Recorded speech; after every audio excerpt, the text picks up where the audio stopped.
Mhm. How exactly did you prepare for those interviews? For the Google interviews, I remember like Ben was like I had not met Ben then. All we did were like phone friends at that time, but he was just a good guy.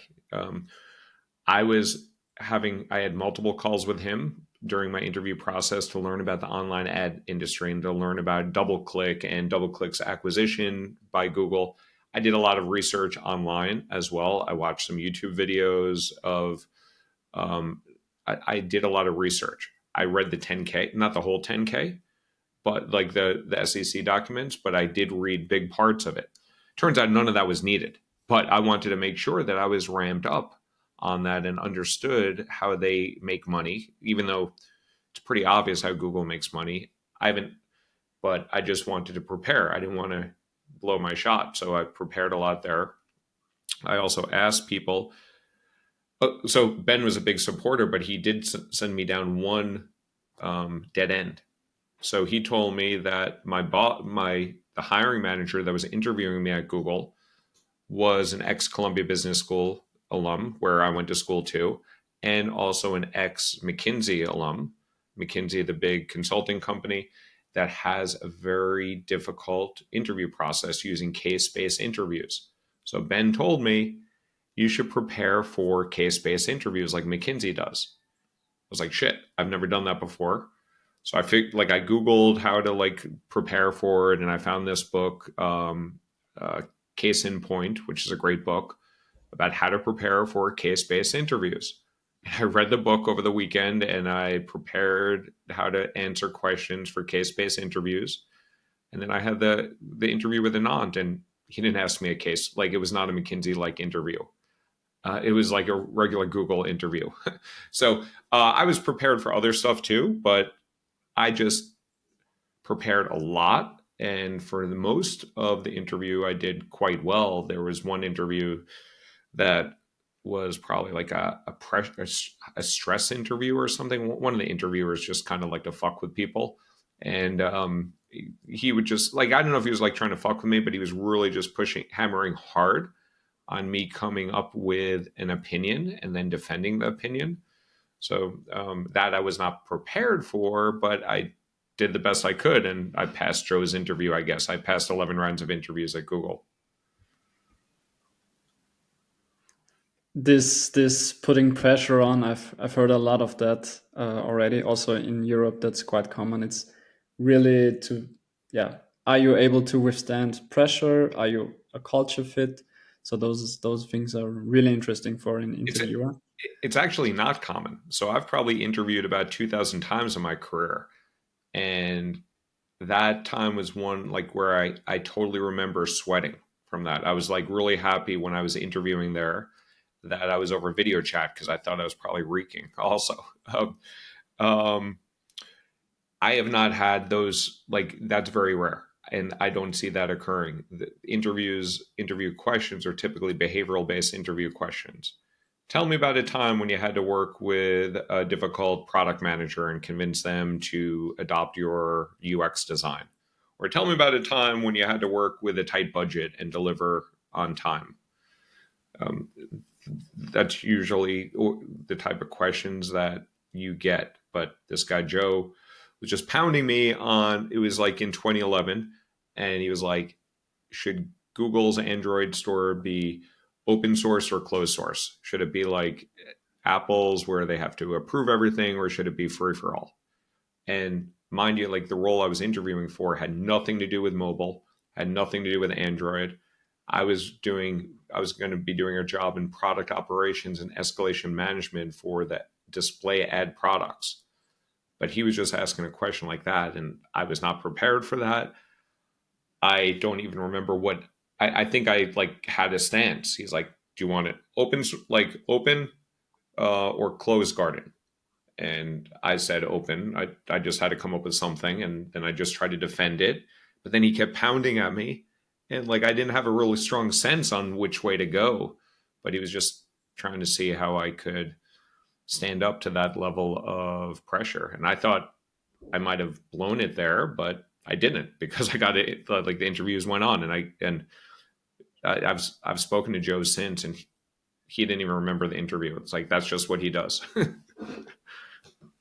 Okay, okay, interesting. I just heard it quite often with some startups in Germany, especially. Maybe that's different. People can interview any way that they want. Like I've gotten interviews before of all sort of wacky questions, and people can choose whatever sort of interview question that they want to ask, and there's no quality control. There's usually ways like so what I teach is just to prepare for what's expected, but you need to be comfortable with if something unexpected comes along, how to best navigate that. Mhm. And you mentioned you also did some interviews yourself. What exactly were you looking for in candidates when hiring? Yeah. So I've probably interviewed as many people as I've been interviewed. So I've probably done about like 2,000 on both sides. Mm. Um, when I was at Google, I probably interviewed about 500 to 1,000 people during my tenure there, including 225 people in 1 year. I had the second most number of interviews of anyone across the whole company that year, only exceeded by the physical security team, like the physical security guards. Um, at Google, I would focus on general cognitive ability because like that's something that's important for me for people to be smart and sharp. And that's also one of the key attributes of Google. Google has 4 attributes that they look at on the interview: GCA, general cognitive ability; RRK, role related knowledge; leadership; and then a bullshit one, Googliness, which is unclear what that is. But let's not even go there right now. Um, but I would look for, signs of passion, signs of interest, signs of curiosity, signs of being able to break down a problem, think about the right critical factors. I often ask questions of how do you measure success? And I think it's a very easy question to answer, like on anything. Like if you were to ask me, how do you measure success of this podcast?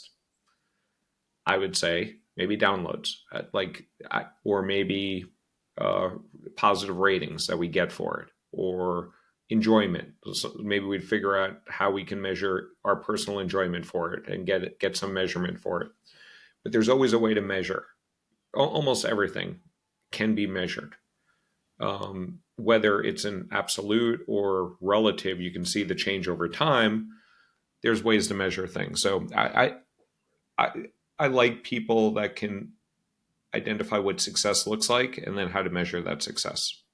And then there's intangibles too. Some people are just like gritty and bust their ass and just go above and beyond. Like I've had people that would not pass my GCA interviews, the general cognitive ability interviews. I've had lots of people on my team that would not pass that.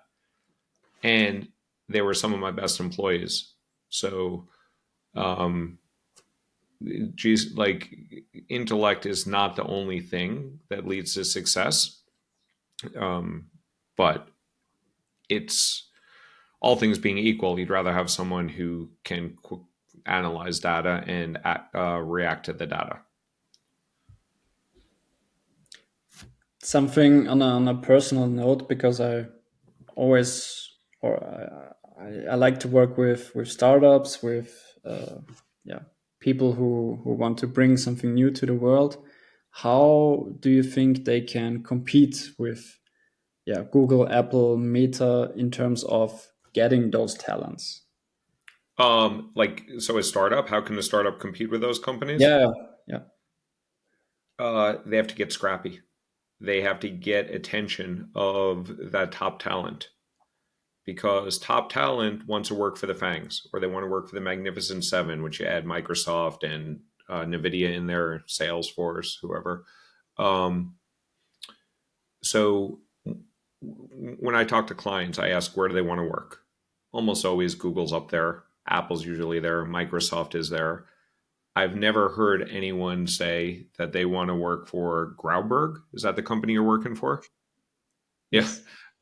Yeah, I've never heard anyone say that. I couldn't even find the Glassdoor review before researching that. So if people are not thinking about your company, you need to have them think about you, and then you need to get in front of those people. And depending on the method of how you get in front of those people is likely the quality of people that you're going to find.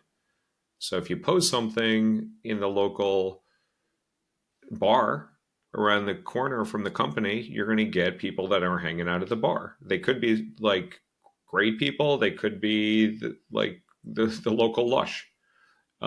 If you put your ad up on LinkedIn, you could get to all billion people on LinkedIn, but then you got to target who you want, like maybe people in Austria, maybe people with this sort of background. So you got to be deliberate about the talent that you want. Most companies just outsource it and they pay recruiters to do that. I think it probably makes sense to do because I don't think most companies are effective at marketing and acquiring talent. But the recruiters are also not there to recruit and acquire the best talent. They're just looking for any talent. So their incentives are not necessarily aligned with the company's. If a company really wants to attract and retain top tier talent, ultimately they should probably be doing it in house to some degree. And that's what the big companies do.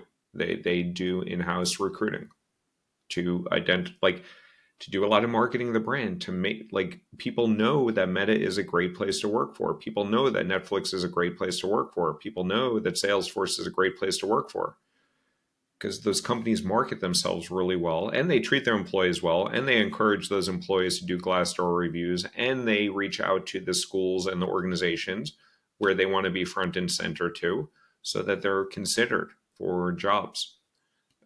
It's all marketing. It's marketing and sales. I You're think marketing for talent. You're trying to acquire talent, and you're not like the talent is not really a cost if the company is really looking at the talent as a ROI. So I'm acquiring this individual, and how much value am I going to extract from that individual? yeah, I think Google is yeah doing really the best job to make sure everyone wants to work there. Like They do a really good job. Their brand has been tarnished a lot in the last year or two because the way that they handle layoffs. But it's still arguably, like when people ask me what the best company to work for is, I probably still say Google. Maybe I would say Microsoft, except, oh God, I would hate to use Outlook and SharePoint. Oh God. So, but Satya, I appreciate a lot more in terms of as a CEO and what he's doing there. Nothing against Sundar, but I think Satya, I've been impressed with what he's done at Microsoft as an how, outsider. how close do you actually get to those CEOs in your leadership roles in the past? With like I think I was like 5 or 6 degrees separated from Zuck and Larry Page and Benioff, all about the same. I was in meetings with Adam Selipsky, who was the CEO of Tableau, and then he went over to AWS. I was in several meetings with him. I was in some meetings with Zuck, but it was really just like small meetings with the senior leaders. So it was more like him talking to like a group of 50 of us or so. Um, I ran into Sergey Brin in uh, on the street in Palo Alto, watching him go by in his elliptical machine, while I was going for Indian food. And Benioff, I've never met in person, but yeah. So, but I've spoken to, like the CMO of Salesforce and some other folks. So, like I get up there, but yeah, I don't think any of them know me. Selipsky might, because when I was, and he's no longer at Amazon, but when I was at Tableau, I was in charge of hot accounts, or the pissed off accounts. And sometimes when our accounts, our customers got really pissed off, Adam would get looped in. So he may remember my name from some of those heated conversations. My team wasn't the one that screwed things up, but my team was the one that cleaned things up when something else got screwed up.